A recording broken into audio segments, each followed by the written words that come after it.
السلام علیکم ورحمۃ اللہ وبرکاتہ۔ ایک محترمہ بہن سوالات پوچھتی ہیں کہ پروفیسر صاحب، کیا عورت کا اذان کے فوراً بعد نماز پڑھنا ضروری ہے؟ وہ یہ بھی پوچھتی ہیں کہ ایک عورت کو اذان ہونے کے کتنی دیر بعد نماز پڑھنی چاہیے؟ وہ یہ سوال بھی پوچھتی ہیں کہ اذان سے پہلے نماز پڑھنا کیسا ہے؟ وہ یہ بھی پوچھتی ہیں کہ جو نمازیں وقت ہوتے ہی ہم نے پڑھ لیں اور اذان کا انتظار نہیں کیا تو وہ قبول ہوں گی یا نہیں؟ برائے مہربانی رہنمائی فرمائیں اور جواب دے دیں۔ دیکھیے، بہن نے بہت اچھے سوالات پوچھے ہیں۔ ان کے جوابات یہ ہیں کہ نماز کا وقت داخل ہوتے ہی نماز پڑھنا جائز ہو جاتا ہے۔ اذان تو نماز کا وقت داخل ہونے کے اعلان کے لیے اور باجماعت نماز کی طرف دعوت دینے کے لیے ہوتی ہے۔ اس لیے خواتین اپنے گھروں پر نماز کا وقت داخل ہوتے ہی نماز پڑھ سکتی ہیں، چاہے اذان ہوئی ہو یا نہ ہوئی ہو۔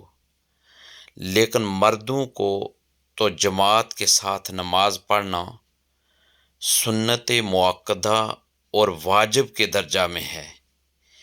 اس لیے مرد اگر بلا کسی عذر کے نماز کا وقت ہوتے ہی اذان سے پہلے گھر میں اپنی انفرادی نماز پڑھ لے تو اس کی نماز ادا تو ہو جائے گی، لیکن جماعت چھوڑنے کا گناہ ملے گا۔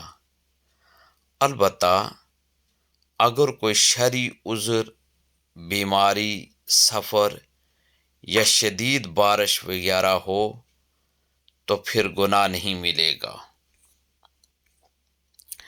اور یہ بات بھی یاد رکھیں کہ وقت ہو جانے کے بعد اگر اذان نہ بھی ہو تو اذان سے پہلے عورتیں اپنے گھر پر نماز ادا کر سکتی ہیں۔ اور دوسری بات یہ بھی ہے کہ جب ایک انسان، ایک مرد گھر پر تنہا نماز پڑھ رہا ہو یا پڑھے تو اس کے ذمہ نہ اذان ہے نہ اقامت۔ محلہ کی مسجد کی اذان اس کے لیے کافی ہے۔ دیکھیے، جتنی بھی نمازیں ہیں، جب نماز کا وقت ہو جاتا ہے تو نماز ادا کرنا بالکل جائز ہے۔ اللہ تبارک و تعالی ہمیں زیادہ سے زیادہ دین اسلام کی سنہری تعلیمات کو جاننے، سمجھنے اور اس پر عمل پیرا ہونے کی توفیق اور ہمت عطا فرمائے۔ دین کی بات پھیلانا صدقہ جاریہ ہے۔ ثواب کی نیت سے ویڈیو کو شیئر ضرور کیجیے۔ جزاک اللہ۔